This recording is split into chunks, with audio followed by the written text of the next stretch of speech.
J'ai commencé à peindre à l'âge de 17 ans, et puis j'ai arrêté pendant 45 ans le temps de mon travail professionnel. Mon travail professionnel qui était d'abord dans l'architecture et ensuite comme expert bâtiment.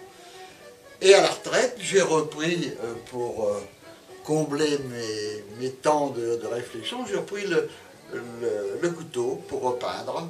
Donc d'abord, quand j'étais plus jeune, je faisais beaucoup d'animaux. J'étais peintre animalier. Et là, j'en fais pratiquement plus. J'ai fait du paysage, des natures mortes, des scènes, beaucoup de thèmes. J'adore ça parce que ça permet de chercher un petit peu. Et puis là, on n'a pas de modèle, donc il faut parfois une documentation. Et ça laisse l'esprit très libre pour mettre en plan et réaliser une peinture. Tous les tableaux présentés sont des peintures à l'huile, au couteau. La brosse, je m'en sers, il y aura à 2 ou 3% pour faire des fonds, des choses comme ça. Hein. Ou des esquisses, parce que voilà un tableau qui commence. Donc, lorsque j'ai pensé la réalisation du tableau, ça c'est pour une exposition, le thème c'est l'exposition. Donc j'ai dessiné à la brosse très rapidement. J'ai silhouetté en fait les personnages.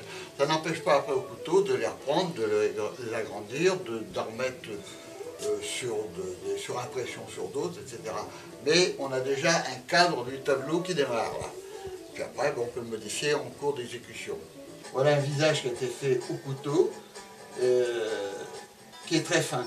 L'accent a été mis sur le chapeau, claque, et puis sur les parures, pour les faire ressortir, mais le visage est resté très très fin. On peut faire des choses très douces, c'est une question d'inclinaison de couteau, de choses plus travailler sur le frais en particulier, c'est-à-dire qu'on arrive à faire des choses très diluées, et c'est intéressant. Mais ça demande beaucoup de patience.